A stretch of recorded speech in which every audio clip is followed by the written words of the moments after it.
آج ہم ایک بہت ہی دلچسپ خطبے کا تجزیہ کرنے والے ہیں جو پوری عالمی تاریخ کو ایک بالکل ہی مختلف زاویے سے دیکھتا ہے، یعنی دنیا کی شروعات سے لے کر ایک ایسی آخری جنگ تک جس کی پیشن گوئی کی گئی ہے۔ تو چلیں دیکھتے ہیں کہ یہ بیانیہ ہے کیا اور یہ تاریخ کو کس نظر سے دیکھتا ہے۔ اچھا، ایک سوال ہے کہ انسانی تاریخ میں جتنے بھی جھگڑے ہوئے ہیں، جتنے بھی تنازعات ہیں، ان کی اصل جڑ کیا ہے؟ یہ خطبہ اس کا ایک بہت ہی آپ کہہ لیں سیدھا سادھا اور مذہبی جواب دیتا ہے۔ اس کے مطابق یہ تمام لڑائیاں، یہ تمام جھگڑے، ان سب کی بنیاد صرف ایک بہت پرانا واقعہ ہے، ایک بغاوت کا واقعہ۔ اور یہ کوئی معمولی دھمکی نہیں تھی۔ اس خطبے کے مطابق یہ وہ قسم ہے جس نے آپ سمجھے کہ پوری انسانی تاریخ کا نقشہ ہی بدل دیا۔ اسی قسم سے خیر اور شر کے درمیان ایک ایسی جنگ شروع ہوئی جو آج تک جاری ہے۔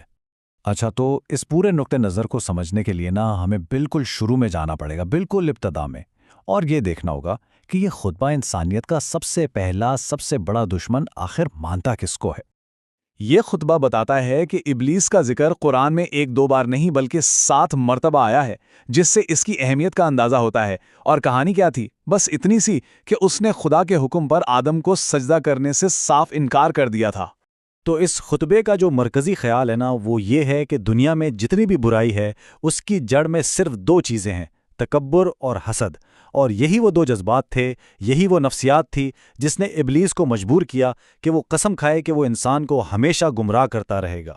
اب یہاں ایک سوال پیدا ہوتا ہے، ٹھیک ہے، کہ ابلیس تو ایک غیر مرئی مخلوق ہے، وہ نظر نہیں آتا، تو وہ انسانوں کی اس دنیا میں اپنا منصوبہ کیسے پورا کرے گا؟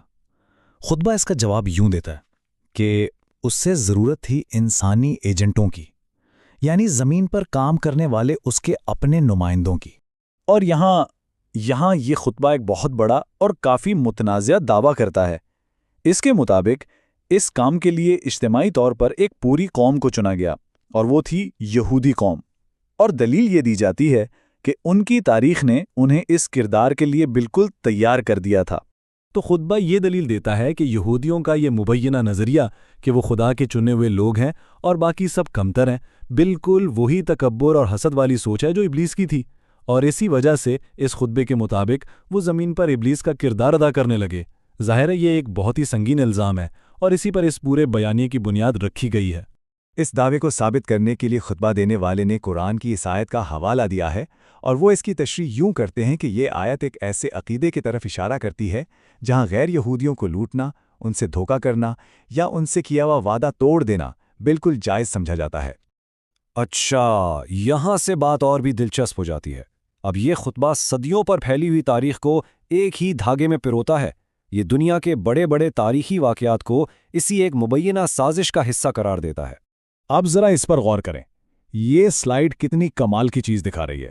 کیسے بالکل الگ الگ تاریخی واقعات، حضرت عیسیٰ سے لے کر خلافت عثمانیہ کے خاتمے تک، ان سب کو ایک ہی کہانی کا حصہ بنا دیا گیا ہے، اور الزام یہ ہے کہ ان سب کے پیچھے ہزاروں سال سے ایک ہی گروہ کام کر رہا ہے۔ اور پھر کہانی کی رفتار تیز ہو جاتی ہے۔ اب ہم 20ویں اور 21ویں صدی میں آ جاتے ہیں، جسے یہ خطبہ اس پورے منصوبے کا کلائمیکس یعنی عروج قرار دیتا ہے۔ تو 1948 میں اسرائیل کا بننا خطبے کے مطابق یہ کوئی عام سیاسی واقعہ نہیں تھا، بلکہ یہ صدیوں سے چلنے والی ایک مذہبی اور تاریخی سازش کا ایک بہت بڑا، بہت اہم سنگ میل تھا۔ اور پھر کہانی اپنے انجام کی طرف بڑھتی ہے، اس دعوے کے ساتھ کہ 9/11 کے حملے وہ اس آخری کھیل کا سب سے اہم، سب سے فیصلہ کن موڑ تھے۔ خطبے کے مطابق یہ حملے اتنے بڑے اور اتنے منظم تھے کہ یہ کسی عام گروپ کا کام ہو ہی نہیں سکتا، بلکہ اس کے پیچھے کوئی ریاستی طاقت تھی جس کی امریکی سیکیورٹی اداروں تک گہری پہنچ تھی۔ خطبے میں اس حوالے سے کوئی اگر مگر نہیں ہے، بالکل واضح اور 2 ٹوک الزام لگایا گیا ہے کہ ورلڈ ٹریڈ سینٹر اور پینٹاگون پر حملہ اسرائیل نے کروایا تھا، اور دعویٰ یہ ہے کہ اس کے علاوہ کسی اور میں ایسا کرنے کی ہمت اور صلاحیت تھی ہی نہیں۔ تو سمجھنے کی بات یہ ہے کہ یہ خطبہ 9/11 کو بالکل ہی ایک نئے زاویے سے دیکھتا ہے۔ اس کے مطابق یہ حملہ اسرائیل کی طرف سے امریکہ کو ایک پیغام تھا، ایک وارننگ، اور ساتھ ہی اپنے علاقائی منصوبوں کو آگے بڑھانے کے لیے ایک بہانہ بھی۔ اور آخر میں یہ خطبہ حال سے نکل کر مستقبل کی طرف دیکھتا ہے۔ یہ آج کل کے واقعات کو ایک بہت بڑی آخری جنگ کی تیاری کے طور پر پیش کرتا ہے، ایک ایسی جنگ جس کی پیشن گوئی پہلے ہی کی جا چکی ہے، یعنی الملحمۃ الکبریٰ، جسے عظیم جنگ کہا جاتا ہے۔ خطبہ اسے بائبل کے آرمیگیڈن کے برابر سمجھتا ہے، اور یہاں آ کر یہ بات بالکل صاف ہو جاتی ہے کہ یہ بیانیہ کس طرح تاریخ کی اپنی تشریح کو ایک پیشگوئی شدہ حتمی انجام سے جوڑتا ہے۔ خطبے کی پیشن گوئی ہے کہ ایک آخری بہت بڑی جنگ ہوگی، ایک نئی صلیبی جنگ جو مسلم دنیا اور مغربی طاقتوں کے بیچ یروشلم کے مسئلے پر شروع ہوگی، اور اس کا محرک اس کے مطابق مسجد اقصیٰ کو گرا کر تیسرا ہیکل بنانے کی کوشش ہوگی۔ تو اس پورے تجزیے میں ہم نے دیکھا کہ یہ خطبہ کیسے مذہب، تاریخ اور سیاست سب کو ملا کر ایک بڑی کہانی بناتا ہے۔ یہ ایک ایسا ورلڈ ویو پیش کرتا ہے جس میں دنیا میں ہونے والا کوئی بھی واقعہ اتفاقی نہیں بلکہ ایک بہت بڑے کائناتی منصوبے کا حصہ ہے، اور یہ ہمیں اس اہم سوال کے ساتھ چھوڑ جاتا ہے کہ اس طرح کے جو طاقتور بیانیے ہوتے ہیں وہ تاریخ اور ہمارے آج کے حالات کو سمجھنے کے انداز پر کتنا گہرا اثر ڈالتے ہیں۔